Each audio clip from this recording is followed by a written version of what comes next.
Today, America is much less generous. It was a very generous power. Today, it is not as generous. It's America first. And so it's a different America. China has a scale that has really surprised and frightened people. I think America has just awakened to the China scale. That, what China can do, no other countries can replicate. They would like to they want to reunify. It is part of the Chinese dream. When they will do it, I do not know. Probably at a time when it is, auspicious, where it works out. 今天分享给大家的视频是新加坡杰出的学者、外交官和政治学家陈庆珠近期一段访谈的节选。陈庆珠以其在学术界和公共服务领域的杰出成就而闻名。他曾于1989年到1991年担任新加坡常驻联合国代表，并兼任驻加拿大高级专员和驻墨西哥大使。1996年至2012年担任新加坡驻美大使，目前担任新加坡政府无任所大使。什么是无任所大使？简单介绍一下。无任所大使也称作巡回大使，他不是常驻某一个特定国家的使节，而是为处理特定事务或负责涉及多个国家相关事务而设立。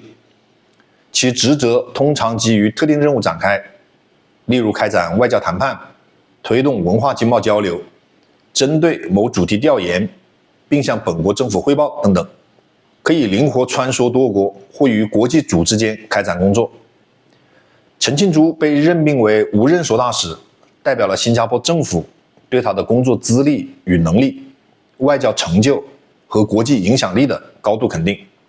陈庆珠是1942年生人，已经80多岁，但从访谈中我们可以看到，他对美国内政变化、中美科技脱钩以及台湾问题等当下核心议题的理解，仍保持着精准的细节把握，让人佩服。我们来看看他是怎么说的吧。I think America has changed in some ways. It is not pro-globalization anymore because America believes that they've been at the receiving end of globalization. The jobs are stolen, they're taken away, and so on. And they're losing manufacturing, and the people are getting poorer. So America sees that. Today, America is much less generous. It was a very generous power. Today, it is not as generous. It's America first. And so it's a different America. It's not as open as well. It's very concerned about immigration, in fact, anti-immigration. And so it's changed in that sense too. But I think what we should not underestimate is how resilient America is. That, somehow they recover. They do. And as I said, there's a pendulum. It will swing. They are excessive to one, they will do something and it's excessive. Like, you remember the hippie period? They became very, liberal. They went into this hippie drug stage and so on. Suddenly they swung back to conservatism. And now, you see this swinging in this way. I'm sure the pendulum will swing back. But the difference is this. Every time it swings back, it's slightly different level. So I think what you will find going forward is America will not be as generous as they were before. That's for sure. They will be much more protectionistic, although not everyone, the next administration will not be like the Trump 2.0 administration. He can carry it because he has charisma. I am not sure his charisma can be transferred to the successor. If it is J.D. Vance, if it is Marco Rubio, or whichever Republican senator decides to run and succeed in winning the presidency, cannot carry that same charisma, but will have some whiffs of the policy. Even Democrats may have to have some of that policy.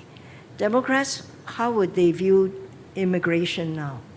Will they be a bit more cautious? So, things change a bit. But I think it will, we'll see.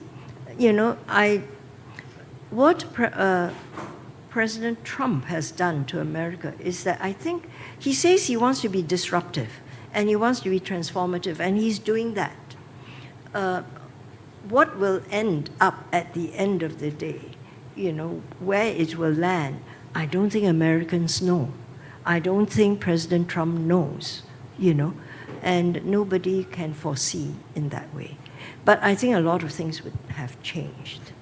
I think it was Napoleon who said, do not awake the sleeping dragon, because you do not know, I forget the exact words, but, you don't know what's going to happen at the end of it. And I think Lee Kuan Yew also believes that, China will grow.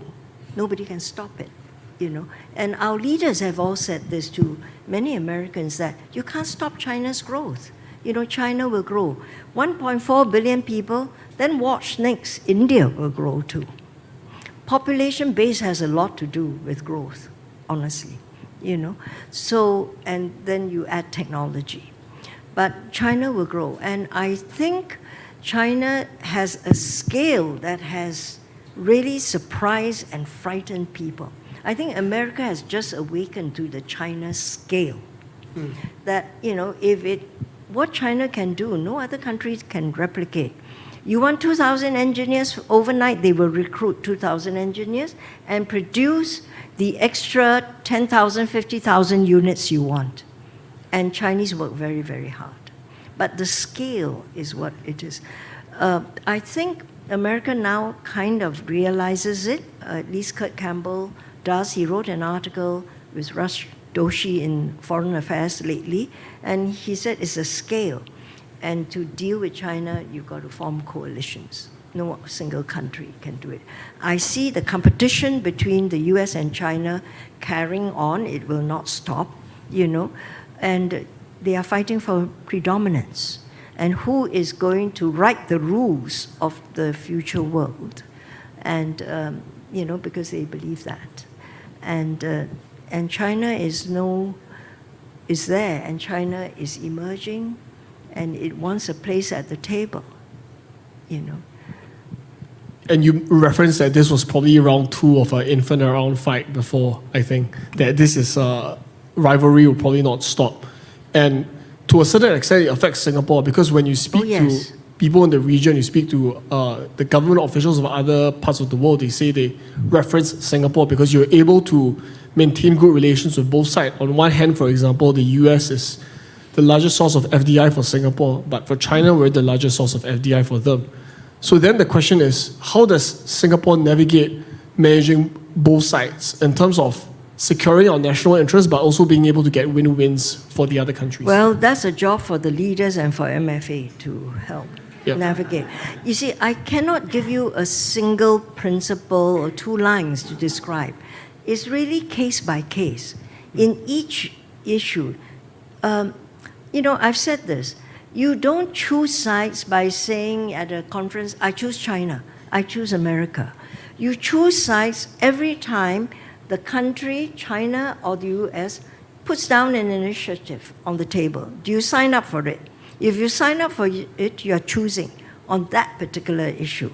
So at the end of the day, you see how many boxes have you ticked for the United States? How many boxes have you ticked for China? And then which boxes have you ticked? Is an economic box the same as a security defense box? So in other words, you tick for the initiative, economic initiative. Is it worth the same thing as ticking for a security initiative? Some people say economics is hard power also, but hard power is hard power, steel, guns, and so on. So I think I would say Singapore should maintain its position, and I know the 4G is talking like this too. You should not choose as long as you can, and try not to choose. You choose both sides. You do things with both sides, And on the China case, how it affects Singapore, U.S.-China relationship, what I didn't mention earlier, Keith, but which is important is this, that I fear you're going to see decoupling, especially at the higher tech level. Now, you will read many reports. Some say they can't decouple because there's so much, the two countries, symbiotic dependence of the two countries. But the US is going towards decoupling, deregulation, denial of China of certain technology. China also began decoupling because when they announced that they would go for Made in China 2025, they were already thinking of decoupling in some areas. And Made in China 2025, which made everybody sit up, was the statement that, is it by 2030 or 2040?